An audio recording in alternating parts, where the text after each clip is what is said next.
हम सब ने बचपन में पढ़ा होगा ग्लोबल वार्मिंग के बारे में। ग्लोबल वार्मिंग मतलब जैसे जैसे पॉल्यूशन होता है, जैसे जैसे कार्बन एमिशंस होते हैं, उससे अर्थ का टेम्परेचर बढ़ता जाएगा।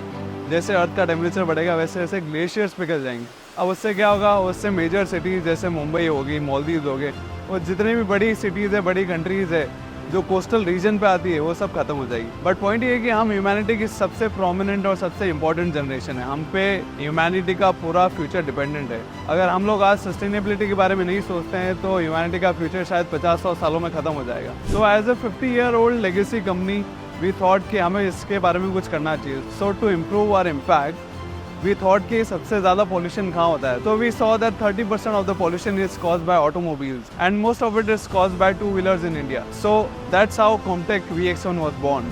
सो it was time that technology actually improve the air we breathe. पर अगर हम कहें कि हमारा प्रोडक्ट सस्टेनेबल है तो शायद कोई भी इंटरेस्ट नहीं लेगा उसके बारे में। So that's why we came up with VX1 which is highly superior than a petrol scooter in terms of performance, in terms of utility, and in terms of your wallet.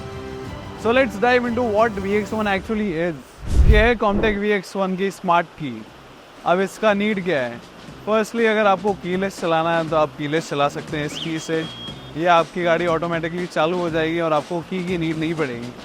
Second thing, अगर आपका parking में आपकी गाड़ी नहीं मिल रही है तो आप इसका यूज़ करेंगे और आपकी गाड़ी अपने आप आपको बता देगी कि आपकी गाड़ी कहाँ पे है। अब इसका तीसरा फीचर जो है एंटी थेफ्ट सिस्टम। अगर आपको लगता है कि आपकी गाड़ी बहुत ही अनसिक्योर जगह पे तो आप इसे ऑन कर दीजिए और जैसे ही कोई इसे छीनने की कोशिश करेगा अपनी गाड़ी को तो ये ऑटोमेटिकली अलार्म बजाएगी। और सेकंड थिंग है इसकी इसका मोटर भी है वो लॉक हो जाएगा। इससे आपकी गाड़ी हमेशा सिक्योर रहेगी। अब आगे बढ़ते हैं। अब करते हैं हम अपना व्हीकल ऑन। यहाँ आपको दिखेगा अपना डिजिटल क्लस्टर। अब इस क्लस्टर में स्टार्टिंग में P आएगा तो P दबा के आपको अपना पार्किंग ऑफ करना है। पार्किंग ऑफ करने पे भी स्कूटर नहीं चलेगा, रीज़न बिंग कि आपका साइड स्टैंड ऑफ है। अब हम करेंगे साइड स्टैंड हटाएंगे अब, तो ये व्हीकल ऑन हो गया। अब यहाँ आपको दिखेगा बैटरी परसेंटेज कि कितनी बैटरी आपकी बची हुई है। यहाँ आपको ओडोमीटर है कि कितना किलोमीटर चल चुका है। यहाँ आपको ट्रिप और रेंज दोनों मिल जाएगा। और ये दिखा रहा है आपका मोड 1। मोड 1 मतलब आपका जो व्हीकल है वो चलेगा अराउंड 45 to 50 की स्पीड में।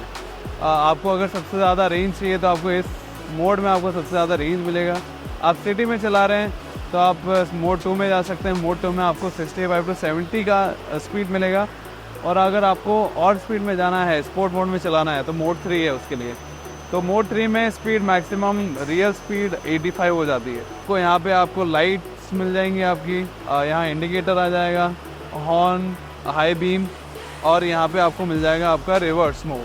तो इस गाड़ी में अगर आप बहुत टाइट पार्किंग स्पॉट में फंसे हो तो आप रिवर्स दबा के आप अपनी गाड़ी रिवर्स ले सकते हैं। तो इजीली अगर आपके पीछे पिलियन पे बैठा हो तो इजीली आप पीछे हो सकते हैं और पार्किंग स्पॉट से इजीली निकल सकते हैं। अब मैं आता हूँ नेक्स्ट सेगमेंट पे, जैसे कि आप फुटबोर्ड देख सकते हो। तो फुटबोर्ड का स्पेस काफ़ी ज़्यादा है। अब मेरी हाइट जो है वो है 6 फुट 2 इंचज़। अब आप देख सकते हो कि यहाँ पे जो फुटबोर्ड का हमने जो स्पेस दिया है वो इनफ है कि लंबे से लंबा आदमी बहुत कंफर्टेबली बैठ जाए। और अगर मेरे को टर्न्स भी लेने तो हैंडल जो है वो मेरे नी पे टच नहीं होता है। और वर्स्ट के सिनेरियो में अगर आपको एक गैस का सिलेंडर भी यहाँ पे रखना हो तो वो भी आप रख सकते हो। और स्पेस की जब बात आती है तो मैं आपको एक और चीज़ दिखाना चाहता हूँ, इसका बूट स्पेस। इस स्कूटर का बूट स्पेस काफ़ी बड़ा है। इसका बूट स्पेस जो है वो 34 लीटर्स का है। इसमें 2 हेलमेट्स आ सकते हैं, आपके हफ्ते भर का राशन आ सकता है। इसे डिज़ाइन किया गया एक कॉमन इंडियन फैमिली के हिसाब से, क्योंकि हमें काफ़ी नीड होती है बूट स्पेस की। इसका बूट स्पेस इतना इसलिए मिलता है क्योंकि इसका व्हील बेस काफ़ी बड़ा है।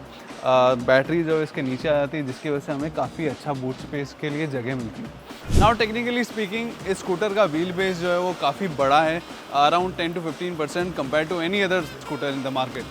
इससे फ़ायदा एक ही होता है कि एक तो स्कूटर का स्टेबिलिटी काफ़ी अच्छा होता है और सेफ्टी के लिए इस स्कूटर में आगे और पीछे दोनों तरफ डिस्क ब्रेक्स दिए हुए हैं विद CBS। इससे आपकी safety is assured 100%। Now coming to the big question about the battery. Battery के लिए हम लोग इस स्कूटर में LFP सेल यूज़ करते हैं। LFP सेल का एडवांटेज ये है कि ये हाईली स्टेबल केमिस्ट्री है। इसमें आग लगने के चांसेस काफ़ी कम हो जाते हैं कंपेयर टू NMC जो ज़्यादातर इलेक्ट्रिक व्हीकल कंपनीज यूज़ करती है। प्लस हम लोग इसमें स्मार्ट एक्टिव बैलेंसिंग यूज़ करते हैं, जिससे कि जितने भी सेल्स हैं वो all the time active balanced रहे। और स्मार्ट BMS का बेनिफिट ये भी है कि हर एक सेल को BMS चेक करता है कि उसका वोल्टेज कितना है, प्लस बैटरी पैक का टेम्परेचर कितना है। अगर फॉर एग्जाम्पल कुछ भी इशू आते हैं तो BMS उस पूरी कंप्लीट बैटरी को बंद कर देगा, ट्रिप कर देगा। इससे आपकी सेफ्टी 100% इंश्योर्ड रहती है। इस स्कूटर का एक मेजर एडवांटेज ये भी है कि ये आता है 5 किलोवाट पीक पावर मोटर के साथ। इससे बेनिफिट्स ये होते हैं कि आप माउंटेन में इजीली क्लाइंब कर सकते हो। दूसरा कि ये 0 to 40 जाती है 4 सेकंड्स के अंदर। और तीसरा पॉइंट कि अगर आपको कभी भी ओवरटेक करना हो एक पिलियन के साथ तो भी आप इजीली कर सकते हो इसके 5 किलोवाट की मोटर के साथ। अब एक और सबसे बड़ा क्वेश्चन आता है कि ये रेंज कितना देती है। रेंज इसका है इन इको मोड 135 किलोमीटर्स। अगर फॉर एग्जांपल आपका दिन का अगर रनिंग है 5 से 10 किलोमीटर तो आपको शायद 15 से 20 दिन में सिर्फ एक ही बार चार्ज करना है स्कूटर को, जो है मोर देन इनफ। और इसका सबसे बड़ा एडवांटेज ये भी है कि आपको पूरी रात इसको चार्जिंग के लिए नहीं रखना है, आपको सिर्फ 3 से 4 घंटे इसको चार्जिंग के लिए देने हैं, जो कि इसको 135 किलोमीटर्स का रेंज देता है। हमने कॉम्टेक VX1 एक कॉमन भारतीय को दिमाग में रखते हुए बनाया है ताकि हर भारतीय को एक कंफर्टेबल और हैसल फ्री राइड मिले। So this is truly made for you and made for Bharat.